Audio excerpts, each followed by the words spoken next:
പിതാവിൻ്റെയും പുത്രൻ്റെയും അത്യുന്ന തിരുനാമത്തിന് എന്നും എപ്പോഴും ആരാധനയും സ്തുതിയും മഹത്വവും ഉണ്ടായിരിക്കട്ടെ.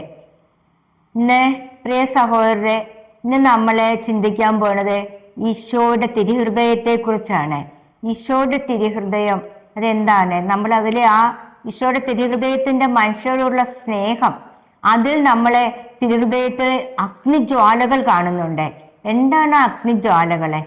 ഈശോയുടെ മനുഷ്യരോടുള്ള സ്നേഹത്താൽ കത്തിജ്വരിയുന്ന ജ്വാലകളാണത്. ഈശോ അത്രമാത്രം മനുഷ്യരെ സ്നേഹിക്കുന്നു. സ്നേഹാഗ്നി ജ്വാലയാണത്.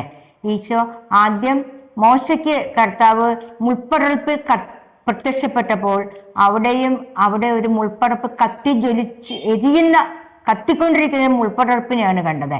ഇതെല്ലാം ദൈവത്തിന്റെ മനുഷ്യരോടുള്ള സ്നേഹത്തെയാണ് കാണിക്കുന്നത്. ഈ സ്നേഹം നമ്മളെ പല പ്രാവശ്യം നമ്മൾ ബൈബിളിൽ പലതവണ ഈശോ പറയുന്നുണ്ട് കർത്താവിന്റെ മനുഷ്യരോടുള്ള സ്നേഹത്തെ കുറിച്ച്.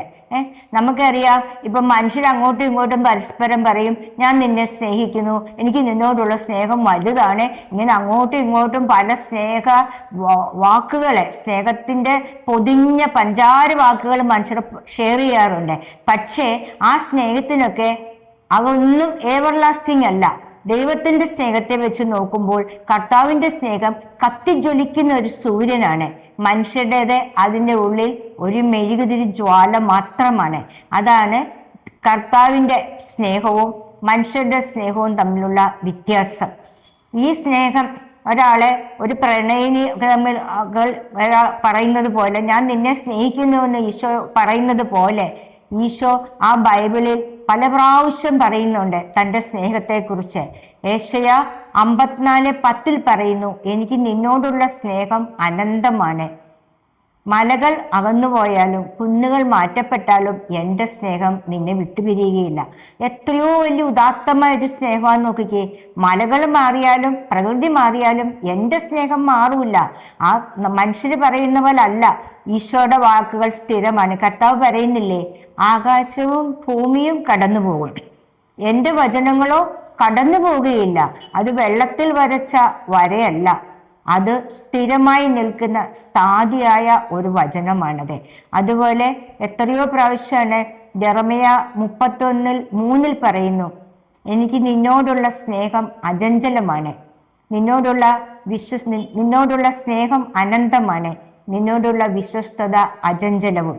ഇങ്ങനെ ഇവിടെയും ഈശോ സ്നേഹത്തെക്കുറിച്ച് ഊന്നി പറയുകയാണ്. പിന്നെ ഏശയ്യാ 43:4 പറയുന്നു, നീ എനിക്ക് വിലപ്പെട്ടവനും ബഹുമാന്യനും പ്രിയങ്കരനുമാണ്. കണ്ടോ, ഒരു മനുഷ്യരെ ഈശോ എന്തൊരു മഹത്വം കൊടുക്കുന്ന ആലോചിച്ച് നോക്കിയേ. നീ എനിക്ക് വിലപ്പെട്ടവനും ബഹുമാന്യൻ. കർത്താവിന്റെ മുമ്പിൽ നമ്മളൊരു കീടം, ഒരു പുഴു ഒന്നുമല്ല. ഈ ലോകം ഒരു സൃഷ്ടിച്ച് കർത്താവ് നമുക്ക് വലിയ വിലയിടുകയാണ്. കർത്താവ് നമ്മൾ വിലപ്പെട്ടവരാണ്. കർത്താവ് നമ്മളെ ബഹുമാനിക്കുന്നു, ബഹുമാന്യനാണ്, പ്രിയങ്കരനാണ്. എനിക്ക് നിന്നോട് വലിയ സ്നേഹമാണ്. ഒരു മനുഷ്യ മക്കളെ കർത്താവ് എന്തോരം സ്നേഹിക്കുന്നു, വിലമതിക്കുന്നു, നമുക്ക് ഇതിൽ നിന്ന് കാണാം. നമുക്ക് ഇത്രമാത്രം വലിയൊരു സ്നേഹം നമ്മളെ ചൂഴ്ന്നു നിൽക്കുമ്പോൾ ഈ ഭൂമിയിലുള്ള ചഞ്ചലമായ സ്നേഹത്തിന് വേണ്ടി നമ്മൾ ഓടിക്കൊണ്ടിരിക്കുന്നതിനെ കുറിച്ച് നമ്മൾ ചിന്തിച്ചാൽ ശരിക്കും അതൊരു വിഡ്ഢിത്തരമല്ലേ? കർത്താവിന്റെ സ്നേഹത്തിന്റെ പാനപാത്രം വെച്ചുകൊണ്ട് കർത്താവ് നമ്മളെ ഇങ്ങനെ നോക്കിയിരിക്കുക സ്നേഹചഷകവുമായി. പക്ഷെ മനുഷ്യർക്ക് ആ സ്നേഹം കാണാൻ കഴിയുന്നില്ല. അതായത് സാത്താൻ ഈ ലോകത്തിലെ മനുഷ്യരെ ദൈവത്തിൽ നിന്ന് അകറ്റാൻ വളരെയധികം ശ്രമിച്ച് അലറുന്ന സിംഹത്തെ പോലെ ഓടി നടക്കുകയാണ്. ആ സാത്താൻ മിന്നുന്ന പലതും കാണിച്ചുകൊണ്ട് നമ്മളെ ദൈവസ്നേഹത്തിൽ നിന്ന് അകറ്റാനായിട്ട് ശ്രമിച്ചുകൊണ്ടിരിക്കുകയാണ്. അപ്പോൾ കർത്താവ് എന്താ, തൻ്റെ മക്കളെ നോക്കി, അതായത് ദാഹിക്കുന്ന ഹൃദയവുമായി ഇങ്ങനെ മനുഷ്യ മക്കളുടെ സ്നേഹത്തിന് വേണ്ടി ദാഹിച്ചുകൊണ്ടിരിക്കുന്ന ഒരു കർത്താവാണ്. അവിടെയാണ് കർത്താവിന്റെ വലിയ സ്നേഹം നമ്മൾ കാണുന്നത്. നമ്മൾ എത്ര പാപിയാണേലും എത്ര തെറ്റുകാരനാണേലും ദാനിയേൽ 34:18 പറയുന്നു, തന്നെ സ്നേഹിക്കുന്നവരെ കർത്താവ് ഒരിക്കലും ഉപേക്ഷിക്കുകയില്ല. നിന്റെ വേറൊന്നുമല്ല ഞാൻ നോക്കുന്ന, ഞാൻ നിന്റെ പാപമോ നിന്നെ ഒന്നും കണക്കിലെടുക്കുന്നില്ല. നീ എന്നെ സ്നേഹിച്ചാൽ ഒരു നാളും നിന്നെ ഞാൻ ഉപേക്ഷിക്കുകയില്ല. അപ്പോൾ ഒന്ന് ആലോചിക്കുക, എത്രമാത്രമാണ് കർത്താവിന്റെ സ്നേഹം. ഇങ്ങനെ ബൈബിൾ ഉടനീളം കർത്താവ് ഇങ്ങനെ സ്നേഹത്തെ കുറിച്ച് മക്കളോട് ഇങ്ങനെ പറഞ്ഞുകൊണ്ടേ ഇരിക്കുക. പക്ഷെ മനുഷ്യ മക്കൾ അത് ചെവി കൊടുക്കുന്നില്ല, അത് ശ്രദ്ധിക്കുന്നു പോലുമില്ല. കാരണം മിന്നുന്ന ലോകത്തിലെ ആണ് അവരുടെ കണ്ണുകളെ. സാത്താൻ ഇങ്ങനെ ഓരോ കർത്താവിന്റെ രണ്ടാമത്തെ വരവ് ഇങ്ങോട്ട് സമാഗതമാകുന്നതനുബന്ധിച്ച് സാത്താൻ ജനിക്കുന്ന വീഴുന്ന കുട്ടികളെ കൂടി പല പിന്നെ വീഡിയോ ഗെയിം അങ്ങനെ ഇങ്ങനെ പല കാര്യങ്ങൾ സാധിച്ച് തട്ടിയെടുക്കാൻ നോക്കിക്കൊണ്ടിരിക്കുകയാണ്.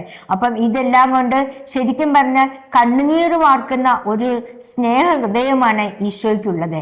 ആ സ്നേഹത്തെ നമ്മളെ ഒരിക്കലും കാണാതെ പോകരുത്.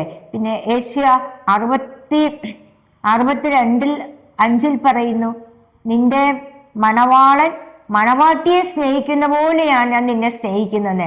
അപ്പൊ ആ സ്നേഹത്തിന്റെ ആ തീവ്രതയൊന്ന് ആലോചിച്ച് നോക്കിയേ. ഇങ്ങനെ പല പല തീവ്രമായ ഉദാഹരണങ്ങൾ കൂടി ഈശോ തന്റെ സ്നേഹം വെളിപ്പെടുത്തുകയാണ്. പക്ഷേ മനുഷ്യർ പലപ്പോഴും അത് കാണാതെ പോകുന്നു, ഇല്ലേ? അത് ഈശോയ്ക്ക് ഭയങ്കര വേദനയാണ്. ഈശോ പറയുന്നില്ലേ, കാള തന്റെ യജമാനെ അറിയുന്നു, കഴുത തന്റെ യജമാനെ അറിയുന്നു, പക്ഷെ മനുഷ്യ മക്കൾ എന്നെ അറിയുന്നില്ല. അത് ഈശോയുടെ ആ സ്നേഹത്തിന്റെ ഒരു വിലാപമായിട്ടല്ലേ ഈശോ പറയുന്നത്. എത്രമാത്രം ഒരു വേദന നിറഞ്ഞ വിലാപമാണത്. അത്രമാത്രം മാൻപേട നീർച്ചാൽ തേടുന്നത് പോലെ നമ്മൾ കർത്താവിനെ സ്നേഹിക്കണം. ആ സ്നേഹം അതാണ്, നീർച്ചാൽ തേടുന്ന മാൻപേടയെ പോലെ കർത്താവെ നിന്നെ ഞാൻ സ്നേഹിക്കുന്നു എന്നുള്ള നമ്മുടെ വായിൽ നിന്ന് വരുന്ന വചനങ്ങൾ കേൾക്കാൻ ഈശോ ഇങ്ങനെ ചെവിയോർത്തിരിക്കുകയാണ്. അപ്പോൾ ആ സ്നേഹത്തെ നമ്മൾ കണ്ടില്ലെന്ന് പറഞ്ഞ് നടിക്കുന്നത് ശരിയാണോ? ഒരിക്കലുമല്ല. നമ്മളെ ആ സ്നേഹജാല തന്നെ ഈശോ ഹൃദയത്തിൽ, നമ്മൾ വിചാരിക്കും ചിലപ്പോൾ ഇതൊക്കെ എങ്ങനെ അറിയുന്നു, ഇതൊക്കെ കെട്ടുകഥയാണോ എന്ന്. അല്ല, കുറെ വചനങ്ങൾ നമുക്ക് ബൈബിളിൽ തന്നെ ഉണ്ട്. അതായത് ഈ ബൈബിൾ എന്ന് പറയുന്നത് ഈ പുസ്തകങ്ങളെല്ലാം പല കാലത്ത് പല സ്ഥലങ്ങളിൽ ഇരുന്നു കൊണ്ട് പ്രവാചകന്മാർ എഴുതിയതും പിന്നെ ദൈവനിശേഷത്താൽ പരിശുദ്ധാത്മാവിന്റെ നിവേശത്താൽ എഴുതപ്പെട്ടതുമാണ്. അപ്പോൾ അതിലേക്ക് തെറ്റുകൾ കടന്നുകൂടുക ഇല്ല. നമ്മൾ പിന്നെ ഈ തിരുഹൃദയത്തിന്റെ നമുക്കറിയാം, ഈശോ വിശുദ്ധ മർഗരീത്ത മറിയത്തിനെ തന്നെ വെളിപ്പെടുത്തിക്കൊണ്ട് പറഞ്ഞു കൊടുത്തതാണ് തിരുഹൃദയത്തിന്റെ സ്നേഹാക്തി ജാലയുടെ നമ്മളുടെ കുരിശാക്തി തിരുഹൃദയത്തിൽ കാണുന്നുണ്ട്. അതെന്താ? ഈശോ നമ്മുടെ രക്ഷയ്ക്ക് വേണ്ടി തൂങ്ങി മരിച്ച ആ കുരിശാണത്. ആ തിരുഹൃദയത്തെ ഒരു മുൾമുടി വലയം ചെയ്തിരിക്കുന്ന നമ്മൾ കാണുന്നുണ്ട്. ആ മുൾമുടി നമുക്ക് വേണ്ടി മുൾമുടി ധരിച്ച ഈശോയുടെ ആ വേദന നിറഞ്ഞ ആ മുള്ളുകളെ ആ ഹൃദയത്തെ അതാണ് ആ കാണിക്കുന്നത്. ഇങ്ങനെ ഓരോന്നും ഈശോ പല കാലങ്ങളിലായിട്ട് തൻ്റെ വിശുദ്ധർക്ക്, തന്നെ സ്നേഹിക്കുന്നവർക്ക്, തന്നെ നനച്ചിരിക്കുന്നവർക്ക് വെളിപ്പെടുത്തി കൊടുക്കുന്ന കാര്യങ്ങളാണ്, അല്ലാതെ കെട്ടുകഥകളല്ല. അങ്ങനെ അവയിൽ നിന്നെല്ലാം നമുക്ക് ഈശോയുടെ സ്നേഹത്തെക്കുറിച്ചും ഈശോയെക്കുറിച്ചും കൂടുതൽ അറിയാനായിട്ട് സാധിക്കുന്നു. നമ്മളിപ്പോൾ 1 മണിക്കൂർ ഒരു ദിവ്യകാരുണ്യത്തിന് മുമ്പിൽ പോയി ഒന്നും പറയണ്ട, നിശബ്ദമായിട്ട് മനസ്സിൽ ഈശോയെ നിന്നെ ഞാൻ സ്നേഹിക്കുന്നു എന്ന് വിചാരിച്ചുകൊണ്ടിരുന്നാൽ മതി. നമ്മുടെ ഹൃദയത്തിലേക്ക് ഇങ്ങനെ ചുരുളുകൾ അരിയുന്ന പോലെ ഈശോ ഓരോന്നിങ്ങനെ വെളിപ്പെടുത്തി തരും. അതാണ്. പക്ഷേ മനുഷ്യർക്ക് ലോകത്തിന്റെ പുറകെ ഓടി നടക്കുന്നവർക്ക് ഒരു 5 മിനിറ്റ് പോലും കർത്താവിന്റെ മുമ്പിൽ ഇരിക്കാൻ സമയമില്ല. സക്കരാരിയിൽ രാവകലെന്നെ നമ്മളെ നോക്കിയിരിക്കുന്ന ആ സ്നേഹം അവിടെ സക്കാരിയിൽ നമ്മളിങ്ങനെ കാത്തിരിക്കുകയാണ്. പക്ഷെ പലപ്പോഴും മനുഷ്യർക്ക് അങ്ങോട്ടൊന്ന് എത്തി നോക്കാനോ ഒരു 5 മിനിറ്റ് പോലോ ഈശോയോട് കൂടി ചെലവഴിക്കാനായിട്ട് നമുക്ക് സാധിക്കുന്നില്ല. അപ്പം ഈ സ്നേഹത്തെ കുറിച്ച് അറിഞ്ഞു കഴിഞ്ഞാല് ഈ സ്നേഹമാണ് കുരിശിൽ ഈശോയെ മരിക്കാൻ, അതായത് തൻ്റെ മക്കളെ, ഇപ്പം നമുക്കറിയാം നമ്മുടെ മക്കളെ ഒരു ഭീകരർ തട്ടിക്കൊണ്ടുപോയെന്ന് അറിഞ്ഞു കഴിഞ്ഞാല് നമ്മൾ വെറുതെ ഇരിക്കുവോ? നമ്മൾ അവരുടെ പുറകെ പോയി എന്ത് വില കൊടുത്തും എൻ്റെ കുഞ്ഞിനെ രക്ഷിക്കാൻ നമ്മൾ ശ്രമിക്കും. അതുപോലെയാണ് ഇവിടെ സംഭവിച്ചത്. ഏദൻ തോട്ടത്തിൽ ഈശോ മലകന്മാരെക്കാളും കൂടുതൽ സ്നേഹിക്കുന്നത് മനുഷ്യരെയാണ്. ഇതറിഞ്ഞ സാത്താൻ ഏദൻ തോട്ടത്തിൽ നിന്ന് ആദത്തെ അവയും തവയും അവന്റെ പിടിയിലേക്ക് തട്ടിക്കൊണ്ടുപോയിട്ട് മനുഷ്യവർഗത്തെ ഒന്നായി നശിപ്പിക്കാൻ നോക്കി. പക്ഷേ ഈശോ അത് വിട്ടുകൊടുക്കാൻ തയ്യാറല്ലായിരുന്നു. തൻ്റെ ജീവൻ പോലും ബലി കൊടുത്തിട്ട് ഈശോ ആ മനുഷ്യ മക്കളെ രക്ഷിക്കാൻ തോന്നി. അതാണ് നമ്മൾ കാണുന്ന ദിവ്യ കാരുണ്യം. അവിടെ വെച്ച് തന്നെ ദൈവമായ കർത്താവ് വാഗ്ദാനം ചെയ്തു, ഒരു സ്ത്രീ ഒരു പുത്രനെ പ്രസവിക്കും, അവൻ സാത്താന്റെ തലയെ തകർക്കും, അങ്ങനെ മനുഷ്യരെ എൻ്റെ സ്വന്തമാക്കും. അതാണ് യേശുവിൻ്റെ ജനനം. യേശു ജനിച്ച് ഈ ജീവിതകാലം മുഴുവൻ കർത്താവ് പീഡകൾ സഹിച്ചാണ് ജീവിച്ചത്. നമുക്കറിയാം, പരീക്ഷയരും നിയമജ്ഞരും പ്രീശരും എല്ലാവരും കൂടി ഈശോയുടെ പിറകെ എപ്പോഴും കുറ്റം ആരോപിച്ചുകൊണ്ട് ഇങ്ങനെ നടക്കുകയായിരുന്നു. നമ്മൾ വിചാരിക്കുന്ന പോലെ നമുക്കറിയാം, ഈശോ ആദ്യമായിട്ട് സിനഗോഗിൽ പ്രസംഗിക്കാൻ ചെന്നപ്പോഴേ ഈശോയെ പിടിച്ചു കെട്ടി കൊല്ലാൻ കൊണ്ടുപോയി അവരെ ഒരു പാറയിലും തള്ളിയിട്ടിട്ട്. അത്രമാത്രം ഈശോയ്ക്ക് അവർ ശത്രുക്കളായിരുന്നു. അതെല്ലാം നമ്മുടെ രക്ഷയ്ക്ക് വേണ്ടി ഈശോ സഹിച്ചത്. അവസാനം നമ്മുടെ രക്ഷയ്ക്ക് വേണ്ടി ഈശോയുടെ രക്തം ചിന്തിക്കൊണ്ട് അന്നത്തെ കാലത്തെ ഏറ്റവും ശപിക്കപ്പെട്ട, അതായത് കുരിശിൽ തറച്ചു കൊല്ലുന്നവൻ ശപിക്കപ്പെട്ടവനാണ് എന്നാണ് വിചാരിച്ചിരുന്നത്. അപ്പോൾ ആ ശപിക്കപ്പെട്ടവനായി തീർന്നുകൊണ്ട് ഏറ്റവും പാപിയുടെ സ്ഥാനത്തേക്ക് വന്നുകൊണ്ട് കുരിശ് മരണം ഏറ്റെടുത്തുകൊണ്ട് ഈശോ നമുക്ക് വേണ്ടി നമ്മുടെ പാപങ്ങളും ശപങ്ങളും എല്ലാം ഏറ്റുകൊടുത്തുകൊണ്ട് കുരിശിൽ മരിച്ച് നമ്മളെ രക്ഷിക്കാൻ വേണ്ടി, നമ്മുടെ ഹൃദയത്തിൽ ജീവിക്കാൻ വേണ്ടി ദിവ്യകാരുണ്യമായി തീർന്നു. അങ്ങനെ നമ്മുടെ ഹൃദയത്തിൽ ആ ദിവ്യകാരുണ്യനാഥൻ വന്ന് വസിക്കുകയാണെങ്കിൽ ഈശോയും നമ്മളും ഒന്നായി ആ സ്നേഹത്തിൽ ലയിച്ചു ചേർന്നിരിക്കുകയാണ്. അവിടെ പിന്നെ സാത്താന് നമ്മളെ തൊടാൻ പറ്റുകയില്ല. നമ്മൾ ഈശോയുടെ സ്വന്തമായി കഴിഞ്ഞു. ഇതാണ് ഈശോയുടെ ആഗ്രഹം, ഈശോയുടെ ദാഹം. മനസ്സിലായോ? പക്ഷെ മനുഷ്യർ മക്കളെ അത് മനസ്സിലാക്കുന്നില്ല, ഈശോയുടെ സ്നേഹം മനസ്സിലാക്കുന്നില്ല. അപ്പോൾ ഈ ദീപികാരുണ്യത്തിന്റെ വില നമ്മൾ മനസ്സിലാക്കിയാൽ അതായി തീരാൻ ഈശോ സഹിച്ച പീഡകളും വേദനകളും, ഈശോയുടെ ശരീരത്തിലെ രക്തം മുഴുവൻ ഒഴുകി ചാട്ടവാറടി കൊണ്ടും മുൾമുടി കൊണ്ടും കയ്യിൽ ആണികൾ തറച്ചുകൊണ്ടും പരിഹാസിതനായി ഈ ലോകത്തിൽ ജീവിച്ച് ഈശോ നമ്മളിൽ വസിക്കാൻ വേണ്ടി ദിവ്യകാരുണ്യമായി സ്വർഗത്തിലേക്ക് പോയി ഇന്ന് നമ്മുടെ ഹൃദയത്തിൽ ദിവ്യകാരുണ്യമായി വരുന്നു. ഇനിയും ഈശോ രണ്ടാമത് വരുമ്പോൾ എന്തിനാ? നമ്മളെ തൻ്റെ ഈശോ പോകാൻ നേരത്ത് പറഞ്ഞു, നിങ്ങൾക്ക് വാസസ്ഥലം ഒരുക്കി നിങ്ങളെയും കാത്ത് ഞാൻ സ്വർഗത്തിൽ ഇരിക്കുകയാണ്. സ്നേഹമുള്ള ഒരപ്പനെ പോലെ വാസസ്ഥലം ഒരുക്കി നമ്മളെ കാത്തിരിക്കുകയാണ്.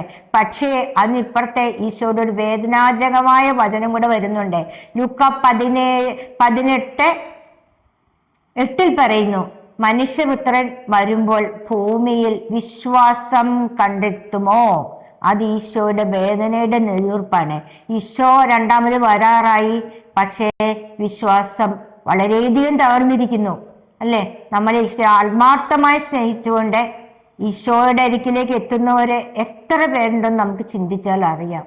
പലപ്പോഴും നമ്മൾ ദേവാലയത്തിൽ പോകുന്നത് എൻ്റെ ആവശ്യ കാര്യത്തിന്, എൻ്റെ ഭൗതിക കാര്യങ്ങളുടെ പൂർത്തീകരണത്തിനാണോ, അതോ എൻ്റെ ഈശോയെ സ്നേഹിച്ചുകൊണ്ട് ആ തിരുമാറിൽ തലചായ്ച്ച് ആ ഹൃദയത്തിൻ്റെ ചൂട് അനുഭവിച്ചുകൊണ്ട് ഞാൻ ഇരിക്കട്ടെ എന്നാണോ എന്നൊന്ന് നമ്മൾ ചിന്തിച്ചു നോക്കുന്നത് നന്നായിരിക്കും.